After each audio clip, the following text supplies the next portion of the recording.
Hello everyone, कैसे हैं आप सब। आई होप कि आप सब अच्छे होंगे। आज आप सभी के लिए 50 प्लस क्वेश्चन लेकर आए हैं टेस्ट के लिए। तो 50 प्लस क्वेश्चन है आप सभी का आईटीआई प्रतियोगी प्रवेश परीक्षा टेस्ट के लिए लेकर आए हैं। तो आप टेस्ट को बिना स्किप किए पूरा टेस्ट को दीजिएगा। इससे आपका ये भी पता चलेगा कि आपका स्कोर कितना रह रहा है। 50 क्वेश्चन में से आप कितना हल कर रहे हैं और कितना नहीं हल कर रहे हैं, क्योंकि मैंने आप सभी को बुक दिखा दिया था।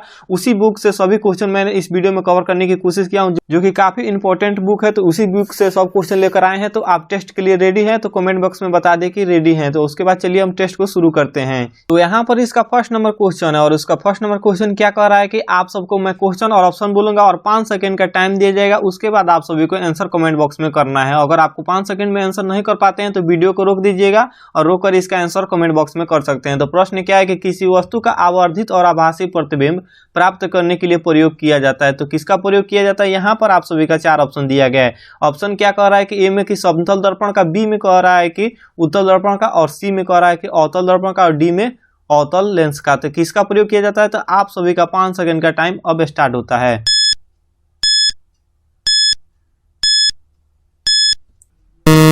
तो इसका राइट आंसर अब हम बता रहे हैं। इसका राइट आंसर आप सभी को सी नंबर ऑप्शन याद रखना। अगर टिक लगाए हैं कमेंट बॉक्स में सी नंबर ऑप्शन लिखे हैं तो बिल्कुल आप सभी का राइट आंसर लिखे हैं। किसी वस्तु का आवर्धित और आभासी प्रतिबिंब प्राप्त करने के लिए अवतल दर्पण का प्रयोग किया जाता है। इसका सी नंबर ऑप्शन बिल्कुल राइट आंसर है, आप सभी को याद कर लेना है। फिर इसका अगला प्रश्न यहाँ पर है कि आजकल सड़कों पर रोशनी के लिए प्रायः पीले लैंपों का प्रयोग किया जाता है। आजकल सड़कों पर रोशनी के लिए प्रायः पीले लैंपों का प्रयोग किया जाता है। उन लैंपों को निम्न में से किस गैस का प्रयोग किया जाता है। तो उन लैंपों को निम्न में से किस गैस का प्रयोग किया जाता है, तो यहाँ पर 4 गैस का नाम दिया गया। जैसे ए में दिया है कि सोडियम, बी में दिया है नियान, और सी में दिया है कि हाइड्रोजन, और डी में दिया है नाइट्रोजन। तो इसका राइट आंसर क्या होगा, तो आप सभी का टाइम स्टार्ट होता है।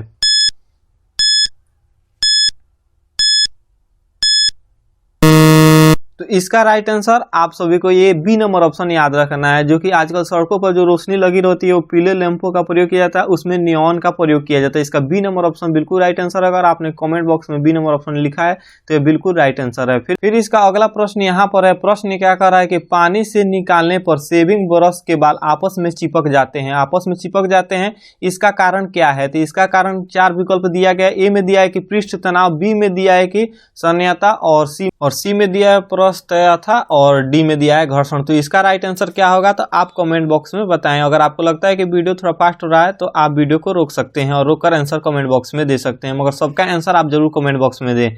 आपका टाइम समाप्त हुआ। इसका राइट आंसर आप सभी को ए नंबर ऑप्शन याद रखना है। पानी से निकलने पर शेविंग ब्रश के बाल आपस में चिपक जाते हैं। किसके कारण चिपकते हैं, तो पृष्ठ तनाव के कारण चिपकते हैं। इसका ए नंबर ऑप्शन बिल्कुल राइट आंसर है। फिर इसका अगला क्वेश्चन यहाँ पर है। प्रश्न क्या करेगा, फाउंटेन पेन किस सिद्धांत पर कार्य करता है। तो फाउंटेन पेन किस सिद्धांत पर कार्य करता है, तो यहाँ पर 4 सिद्धांत का नाम दिया गया है। इसका राइट आंसर क्या होगा, ए में इसका दिया है कि द्रवों के उच्च से निम्न विभव की ओर प्रवाह करना, और बी में दिया है कोशिका क्रिया के द्वारा, और सी में दिया बर्नौली के सिद्धांत के द्वारा, और डी में दिया है द्रवों के संयोजकता के कारण। तो इसका राइट आंसर क्या होगा, तो आपका टाइम शुरू होता है यहाँ पर।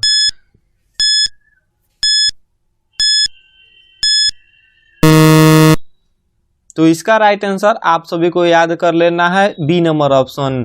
कोशिका के क्रिया के कारण फाउंटेन पेन के सिद्धांत कार्य करता है, कोशिका क्रिया के कारण। तो इसका राइट आंसर आप सभी को बी नंबर ऑप्शन याद रखना है। इसका सही आंसर क्या होगा, B number option. Fountain pen किस सिद्धांत पर कार्य करता है, तो कोशिका क्रिया पर सिद्धांत पर कार्य करता है। फिर इसका अगला प्रश्न यहाँ पर है, और प्रश्न क्या कह रहा है कि कोई पिंड ऊष्मा का सबसे अधिक अवशोषण करता है तो वह क्या करता है। तो कोई पिंड ऊष्मा का सबसे अधिक अवशोषण करता है तो क्या करता है, तो यहाँ पर दिया है कि काला और खुरदरा होता है, बी में दिया है काला और मिश्रण होता है, और सी में दिया है सफेद और खुरदरा होता है, और डी में दिया है सफेद और मिश्रण होता है। तो इसका राइट आंसर क्या होगा, तो आपका टाइम शुरू होता है अब। इसका आंसर आप कमेंट बॉक्स में दें।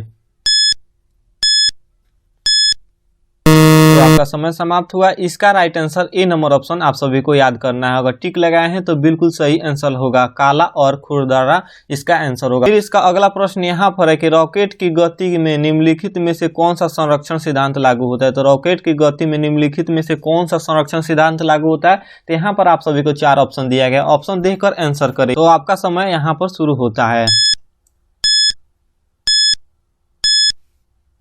तो इसका राइट आंसर आप सभी को सी नंबर ऑप्शन याद रखना है। रॉकेट की गति निम्नलिखित में से कौन सा संरक्षण सिद्धांत पर लागू होता है? तो संवेग के संरक्षण सिद्धांत पर लागू होता है। इसका सी नंबर ऑप्शन बिल्कुल राइट आंसर है। फिर इसका अगला प्रश्न यहाँ पर है कि एक गोली टकराती और एक अनुप्रस्थ घर्षणहीन मेज पर पड़े हुए ठोस ब्लॉक में धंस जाती है, तो इस प्रक्रिया में कौन सी राशि सुरक्षित रहती है? तो इस प्रक्रिया में कौन सी राशि सुरक्षित रहती है? तो आपके पास 4 विकल्प दिया गया है और अगर इसका आंसर पता है तो ये लॉन्ग प्रश्न है, इसलिए आप सभी को 10 सेकंड दिया जाता है। तो आपका टाइम स्टार्ट होता है।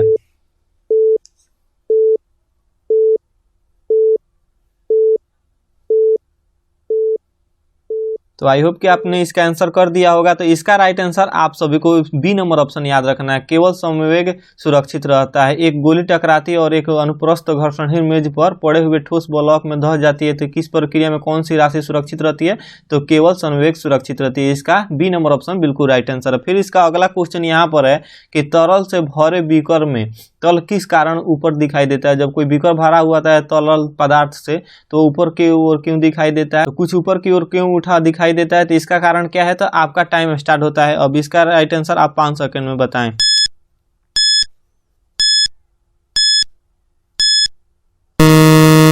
इसका राइट आंसर आप सभी को बी नंबर ऑप्शन याद रखना है। तो अपवर्तन के कारण तरल से भरे बीकर की तल किस कारण ऊपर दिखाई देता है? तो अपवर्तन के कारण। इसका बी नंबर ऑप्शन बिल्कुल राइट आंसर है। फिर इसका अगला प्रश्न यहाँ पर है और प्रश्न क्या कह रहा है कि सूर्य की किरणें किस प्रक्रिया द्वारा पृथ्वी पर पहुंचती है? तो सूर्य की किरणें किस प्रक्रिया द्वारा पृथ्वी पहुंचती है? तो आपके पास 4 विकल्प दिया गया है और आपका टाइम स्टार्ट होता है अब।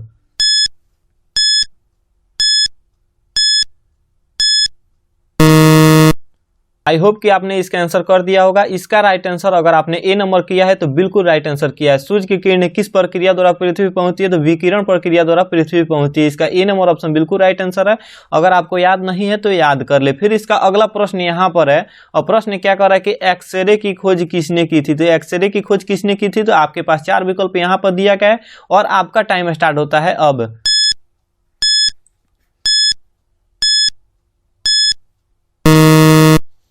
तो आई होप कि आपने इसका आंसर कर दिया होगा। तो इसका राइट आंसर अगर आपने बी नंबर ऑप्शन किया है तो बिल्कुल राइट आंसर किया है। एक्सरे की खोज किसने किया था? रोन्टेजेन ने किया था, जो कि 1895 ईस्वी में वह किए थे। उस समय वह 50 वर्ष के थे। फिर इसका अगला प्रश्न यहाँ पर है कि एक मकान की छत से भूमि की ओर एक पत्थर गिराया जाता है। एक मकान की छत से भूमि की ओर एक पत्थर गिराया जाता है, तो उस पत्थर की गतिज ऊर्जा यानी काइनेटिक ऊर्जा का अधिकतम कब होगी? तो अधिकतम कब होगी? जब एक मकान से पत्थर गिराया जा रहा है तो उसमें पत्थर का जब वह पूछ रहा है कि गतिज ऊर्जा यानी काइनेटिक ऊर्जा कब अधिकतम होगी, तो यहाँ पर आप सभी का 4 विकल्प दिया गया है और आपका टाइम स्टार्ट होता है अब मात्र।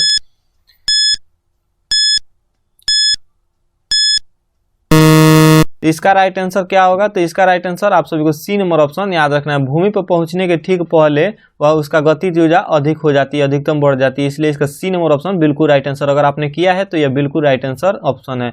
फिर इसका अगला प्रश्न यहाँ पर है कि हर्ट्ज क्या मापने की यूनिट है? तो हर्ट्ज क्या मापने की यूनिट है? तो यहाँ पर आप सभी का 4 विकल्प दिया गया है और आप सभी का टाइम स्टार्ट होता है अब।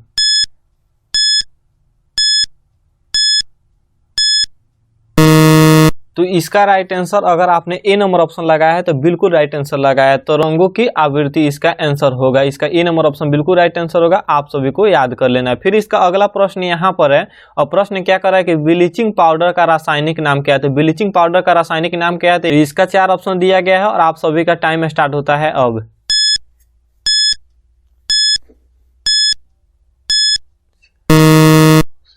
इसका राइट आंसर आप सभी को बी नंबर ऑप्शन अगर लगाया है तो बिल्कुल राइट आंसर लगाया है। कैल्शियम हाइपोक्लोराइड होता है जिसका रासायनिक सूत्र होता है CaOCl2 होता है इसका रासायनिक सूत्र। तो इसका आंसर ए हो जाएगा। बी नंबर ऑप्शन बिल्कुल राइट आंसर हो जाएगा। फिर इसका अगला प्रश्न यह है कि अग्निशामक के रूप में किस गैस का प्रयोग किया जाता है? तो अग्निशामक के रूप में किस गैस का प्रयोग किया जाता है? तो ये भी मोस्ट इंपॉर्टेंट प्रश्न है और आपका टाइम स्टार्ट होता है अब।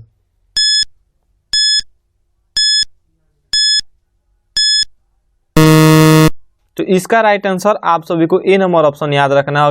अग्निशामक के रूप में किसका प्रयोग किया जाता है? तो कार्बन डाइऑक्साइड का प्रयोग किया जाता है। इसका अगर आपने ए नंबर ऑप्शन लगाया है तो बिल्कुल सही आंसर लगाया है। इसका ए नंबर ऑप्शन बिल्कुल राइट आंसर है। फिर इसका अगला यहाँ पर प्रश्न है कि वायु में जब हाइड्रोजन जलने लगती है तब क्या पैदा करती है? तो वायु में जब हाइड्रोजन जलने लगती है तो क्या पैदा करती है? तो यहाँ पर आप सभी का 4 ऑप्शन दिया गया है और आप सभी को आंसर कमेंट बॉक्स में करना है। आपका टाइम स्टार्ट होता है।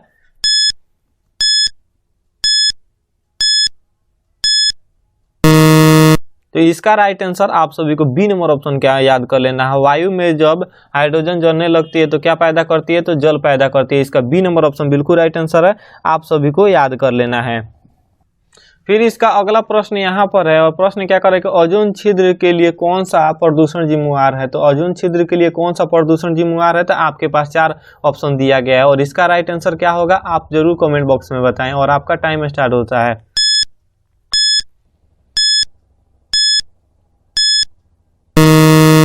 तो इसका राइट आंसर अगर आपको याद नहीं है तो इसका right answer D number option याद रखना है। ओजोन छिद्र करने के लिए कौन सा प्रदूषण जिम्मेवार है, तो CFC जिम्मेवार है। CFC जिसका फुल फॉर्म होता है क्लोरोफ्लोरोकार्बन होता है, यह जिम्मेवार है ओजोन परत छिद्र होने का प्रदूषण का कारण। फिर इसका अगला प्रश्न यहाँ पर है, प्रश्न क्या कर रहा है कि रासायनिक दृष्टि से चूने की पानी होता है। तो रासायनिक दृष्टि से चूने की पानी क्या होता है, तो आपके पास 4 ऑप्शन दिया गया है और इसका जो भी राइट आंसर होगा आप कमेंट बॉक्स में करें। आपका टाइम में स्टार्ट होता है अब।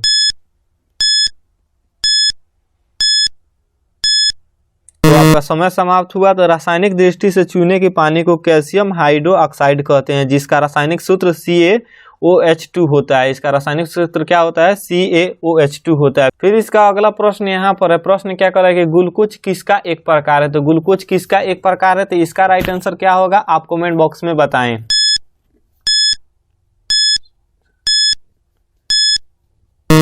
तो आपका टाइम समाप्त होता है। इसका राइट आंसर आप सभी को बी नंबर अक्षर अगर टिक लगाए हैं तो बिल्कुल राइट आंसर लगाएं। हेक्सोन शर्करा होता है ग्लूकोज का एक प्रकार होता है। फिर इसका अगला प्रश्न यहाँ पर है कि सूक्ष्म बर्फ किसका ठोस रूप है। तो शुष्क बर्फ किसका ठोस रूप है, तो आपके पास 4 विकल्प इसका भी दिया गया और इसका राइट आंसर क्या होगा। तो आपका टाइम स्टार्ट होता है अब।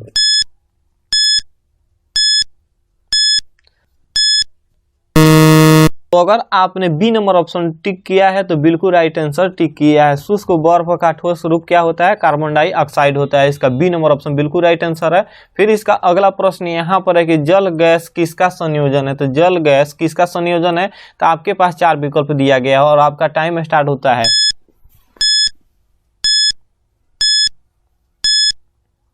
अगर आपने सी नंबर ऑप्शन पर टिक किया है तो बिल्कुल राइट आंसर पर टिक किया है। CO और H2 होता है जो कि जल गैस का संयोजक होता है, संयोजक होता है CO और H2 होता है। इसका सी नंबर ऑप्शन बिल्कुल राइट आंसर है।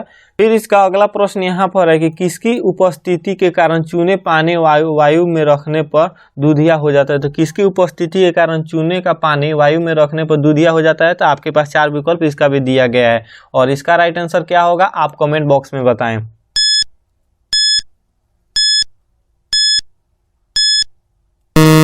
तो इसका राइट आंसर आप सभी को अगर 1 नंबर पर कमेंट बॉक्स में टिक किया है तो बिल्कुल राइट आंसर पर टिक किया। किसकी उपस्थिति के कारण चूने की पानी वायु में रखने पर दूधिया हो जाता है, तो कार्बन डाइऑक्साइड के कारण चूने की पानी वायु में रखने पर दूधिया हो जाता है। इसका ए नंबर ऑप्शन बिल्कुल राइट आंसर है। फिर इसका अगला प्रश्न यहाँ पर है कि निम्नलिखित में कौन सा गैस रंगीन होती है। तो निम्नलिखित में कौन सा गैस रंगीन होती है, तो आपके पास 4 विकल्प इसका भी दिया गया और इसका राइट आंसर क्या होगा आप कमेंट बॉक्स में जरूर बताएं।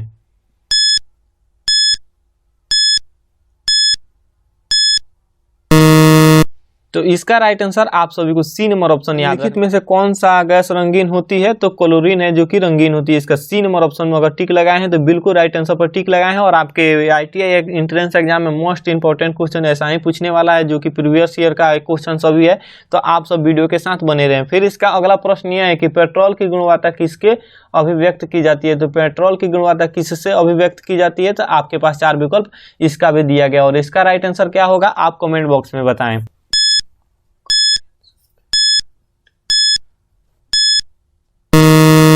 तो आई होप कि आपने इसका आंसर सी नंबर पर रखा होगा, तो बिल्कुल राइट आंसर है। ऑक्टेन संख्या के द्वारा पेट्रोल की गुणवत्ता अभिव्यक्त की जाती है, ऑक्टेन संख्या के द्वारा। इसका सी नंबर ऑप्शन बिल्कुल राइट आंसर है। फिर इसका अगला प्रश्न यह है कि मार्करी है, तो मार्करी क्या है, तो आपके पास 4 विकल्प इसका भी दिया गया है और इसका जो भी राइट आंसर होगा आप सभी को कमेंट बॉक्स में बताना है।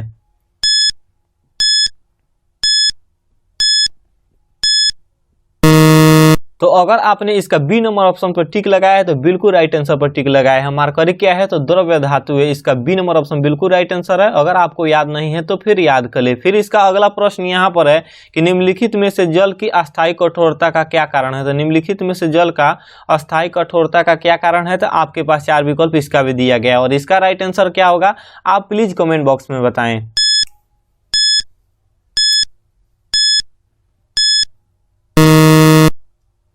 तो जल की अस्थायी कठोरता का कारण क्या है? अगर आपने सी नंबर ऑप्शन पर टिक किया है तो बिल्कुल राइट आंसर पर टिक किया है। कैल्शियम सल्फेट जल की अस्थायी कठोरता का कारण है। इसका सी नंबर ऑप्शन बिल्कुल राइट आंसर है। फिर इसका अगला प्रश्न यह है कि निम्नलिखित में से जेल का उदाहरण कौन सा है? तो निम्नलिखित में से जेल, यहाँ पर जेल नहीं होगा, जेल होगा। निम्नलिखित में से जेल का उदाहरण कौन सा है? तो इसका राइट आंसर क्या होगा आप कमेंट बॉक्स में बताएं।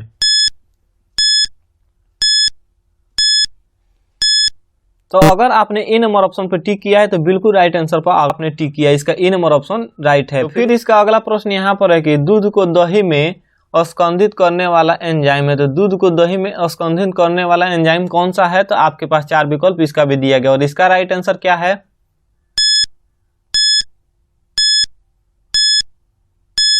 तो अगर आपने ए नंबर ऑप्शन पर टिक किया तो बिल्कुल राइट आंसर पर टिक किया है। दूध को दही में अस्कंधित करने वाले एंजाइम कौन सा है? तो रेनिन है। इसका ए नंबर ऑप्शन बिल्कुल राइट आंसर है। फिर प्रश्न क्या कह रहा है कि रसोई की गैस एक मिश्रण है। तो रसोई की गैस क्या एक मिश्रण है? तो आपके पास 4 विकल्प इसका भी दिया गया और किसका यह मिश्रण है? तो आपके पास 4 विकल्प दिया गया और इसका राइट आंसर आप सभी को कमेंट बॉक्स में करना है।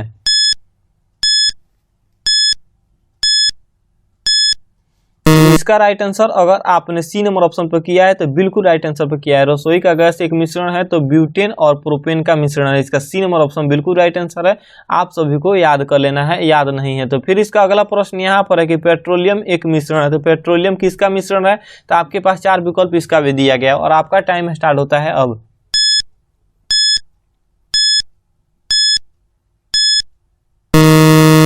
तो पेट्रोलियम हाइड्रोकार्बनों का मिश्रण है। इसका सी नंबर ऑप्शन बिल्कुल राइट आंसर है। अगर आपने टिक किया है तो यह भी राइट आंसर है। फिर इसका अगला प्रश्न यहाँ पर है और प्रश्न क्या कर रहा है कि लौह की कमी में कौन सा रोग होता है? तो लौह की कमी के कारण कौन सा रोग होता है? तो आपके पास 4 विकल्प इसका भी दिया गया और इसका राइट आंसर क्या होगा आप कमेंट बॉक्स में बताएं।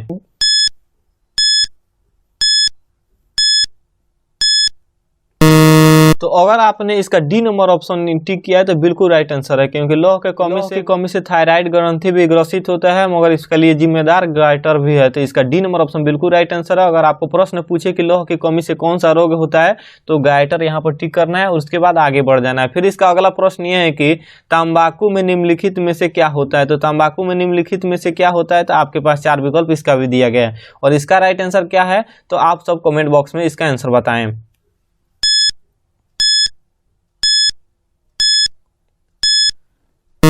इसका राइट आंसर अगर आपने ए नंबर ऑप्शन पर टिक लगाया है तो बिल्कुल राइट आंसर पर टिक लगाया है। तंबाकू में निम्नलिखित में क्या होता है? तो निकोटीन होता है। इसका ए नंबर ऑप्शन बिल्कुल राइट आंसर है। आप सभी को अगर याद नहीं है तो याद कर लेना है। फिर इसका अगला प्रश्न यहाँ पर सुमेल करने के लिए पूछ रहा है। ये भी प्रश्न ऐसा भी प्रश्न आप सभी को देखने को मिलेगा। यहाँ पर आप सभी को 4 यहाँ पर दे देगा ABCD और उसके बाद ABC और सॉरी यहाँ पर 1 2 3 4 दे देगा और उसके बाद यहाँ पर 4 विकल्प देगा और इस तरह आप सभी को आंसर करना है। तो प्रश्न क्या करेगा सुमेलिन करना है तो इसका राइट आंसर आप सभी को सुमेल करके बताना है। तो ये आप सभी को कमेंट बॉक्स में बता सकते हैं इसका आंसर क्या होगा। और आप सभी को नहीं पता है तो इसका राइट आंसर हम बता दे रहे हैं। इसका डी नंबर ऑप्शन बिल्कुल राइट आंसर है। विटामिन ए, तो यानी ए जाएगा 3 नंबर पर, यानी विटामिन ए कहाँ पर जाएगा? तो यहाँ पर थायमिन पर जाएगा। उसके बाद यहाँ पर होगा इसका आंसर बी का 4 होगा। तो बी का 4 कहाँ पर जाएगा? तो यहाँ पर जाएगा राइबोफ्लोविन पर जाएगा और यहाँ पर सी का 1 होगा तो सी का 1 पर जाएगा पायरिडाइसिन होगा और उसके बाद यहाँ पर एक बचा डी नंबर, यानी यह कहाँ पर जाएगा? जो बचा है उस पर जाएगा, 2 नंबर पर यह जाएगा।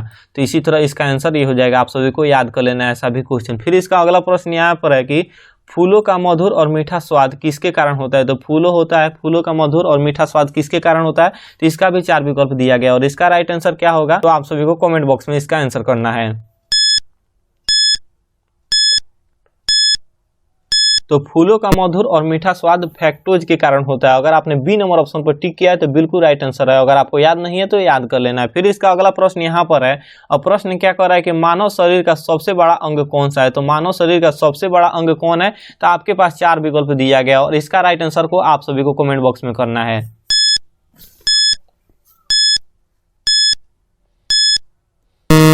तो अगर आपने सी नंबर ऑप्शन पर टिक किया है तो बिल्कुल राइट आंसर पर टिक किया। मानव शरीर का सबसे बड़ा अंग क्या है? तो यकृत है। इसका सी नंबर ऑप्शन बिल्कुल राइट आंसर है। आप सभी को याद नहीं है तो याद कर लेना है।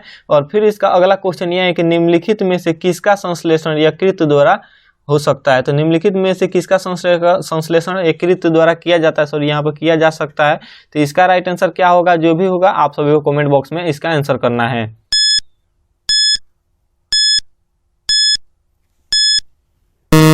अगर इसका आंसर आपने ए नंबर ऑप्शन पर टिक किया तो बिल्कुल राइट आंसर पर किया। निम्नलिखित में से किसका संश्लेषण यकृत द्वारा किया जा सकता है? तो विटामिन ए के द्वारा। फिर इसका अगला क्वेश्चन ये है कि दूध में कौन सा प्रोटीन शर्करा युग्म है? तो दूध में कौन सा प्रोटीन शर्करा युग्म है? तो आपके पास 4 विकल्प इसका भी दिया गया और इसका राइट आंसर क्या होगा आप सभी को कमेंट बॉक्स में बताना है।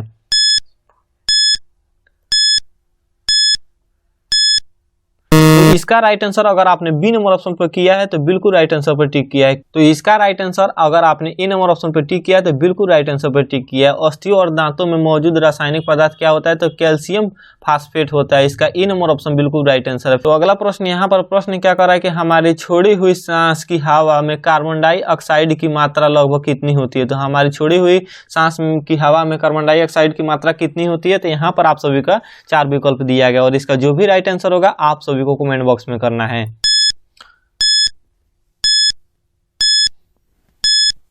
तो आई होप कि आपने इसका आंसर कर दिया होगा। हमारी छोड़ी हुई सांसों में कार्बन डाइऑक्साइड की मात्रा कितनी होती है? तो 4% होती है। अगर आपने ए नंबर ऑप्शन पर टिक किया है तो बिल्कुल राइट आंसर पर टिक किया है। फिर इसका अगला प्रश्न यहाँ पर है कि किसकी उपस्थिति के कारण गाय के दूध का रंग पीला होता है? तो किसकी उपस्थिति के कारण गाय का जो दूध होता है हल्का पीला दिखाई देता है? तो किसके कारण?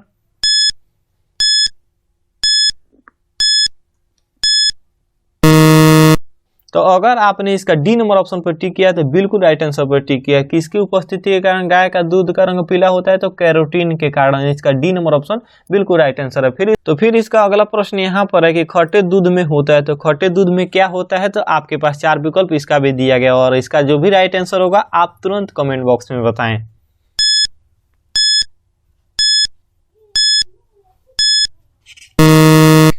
तो अगर आपने इसका डी नंबर ऑप्शन टिक किया है तो बिल्कुल राइट आंसर पर टिक है। खट्टे दूध में लैक्टिक एसिड पाया जाता है, लैक्टिक एसिड पाया जाता है। फिर इसका अगला प्रश्न यहाँ पर है कि निम्नलिखित में से किसको आरबीसी का कब्रिस्तान कहा जाता है? तो निम्नलिखित में से किसको आरबीसी का कब्रिस्तान कहा जाता है? तो देखिए कितना इंपॉर्टेंट प्रश्न है और ऐसा प्रश्न आप सभी को कभी देखा भी नहीं होगा।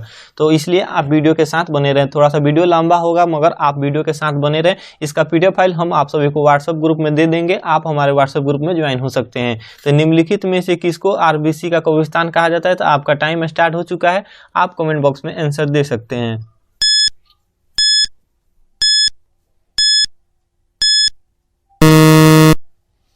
अगर आपने बी नंबर ऑप्शन पर टिक किया है तो बिल्कुल राइट आंसर पर टिक किया है। आरबीसी का कब्रिस्तान किसे कहा जाता है? तो प्लीहा का कहा जाता है। इसका बी नंबर ऑप्शन बिल्कुल राइट आंसर। फिर इसका अगला प्रश्न यहाँ पर है कि निम्नलिखित में से कौन सा एक रेशेदार प्रोटीन है? तो निम्नलिखित में से कौन एक रेशेदार प्रोटीन है? तो यहाँ पर आप सभी को 4 विकल्प दिया गया और इसका राइट आंसर क्या होगा?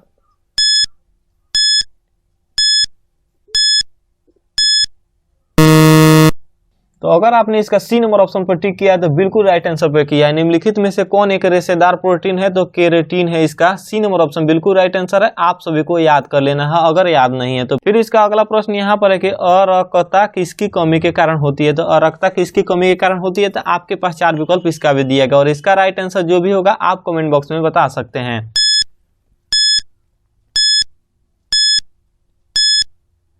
अरक्तता फॉलिक एसिड के कारण होती है। इसका सी नंबर ऑप्शन बिल्कुल राइट आंसर है। आप सभी को याद कर लेना। फिर इसका अगला प्रश्न यहाँ पर है और प्रश्न क्या कर रहा है कि मानव रुधिर का पीएच मान होता है। तो मानव रुधिर का पीएच मान यानी रुधिर मतलब खून का जो मानव खून होता है उसका पीएच मान कितना होता है? तो आपके पास 4 विकल्प इसका भी दिया गया है और इसका जो भी राइट आंसर होगा आप सभी को कमेंट बॉक्स में करना है। आपका टाइम स्टार्ट होता है अब।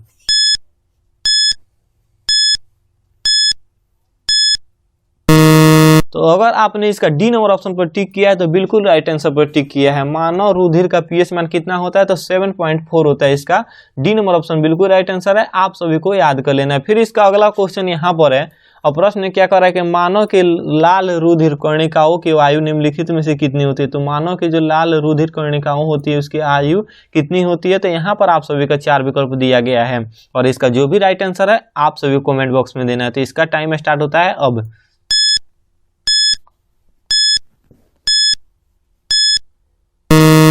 तो अगर आपने बी नंबर ऑप्शन पर टिक किया है तो बिल्कुल राइट आंसर पर टिक किया है। मानव के लाल रुधिर कर्णिकाओं की आयु कितनी होती है? तो 120 दिन यानी कितना मंथ? 4 मंथ यह रहता है। इसका बी नंबर ऑप्शन बिल्कुल राइट आंसर है। आप सभी को याद कर लेना है। फिर इसका अगला क्वेश्चन यहाँ पर है कि टेबल शर्करा किस प्रकार की शर्करा है। तो टेबल शर्करा किस प्रकार की शर्करा है, तो आपके पास 4 विकल्प इसका भी दिया गया और इसका राइट आंसर क्या होगा तो आप कमेंट बॉक्स में बता सकते हैं।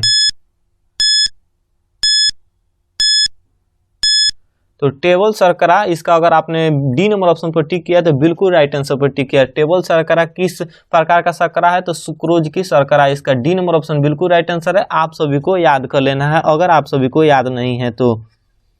फिर इसका लास्ट क्वेश्चन यहाँ पर है आप सभी के लिए, यानी आप सभी का 50+ क्वेश्चन हो गया। इतना क्वेश्चन में से देखिए कितना इंपॉर्टेंट क्वेश्चन है। आप सब कमेंट में बता सकते हैं कि ऐसा क्वेश्चन आप सभी ने पहले देखा था या नहीं देखा था, और आप कमेंट बॉक्स में ये भी बताएंगे लास्ट क्वेश्चन के बाद कि आपका कितना क्वेश्चन सही हो रहा है और कितना क्वेश्चन गलत हो रहा है। तो प्रश्न यहाँ पर है, प्रश्न क्या कर रहा है कि लार किसके पाचन में मदद करती है। तो लार किसके पाचन में मदद करती है, तो आपके पास 4 विकल्प दिया गया और इसका जो भी राइट आंसर होगा आप सभी को कमेंट बॉक्स में करना है।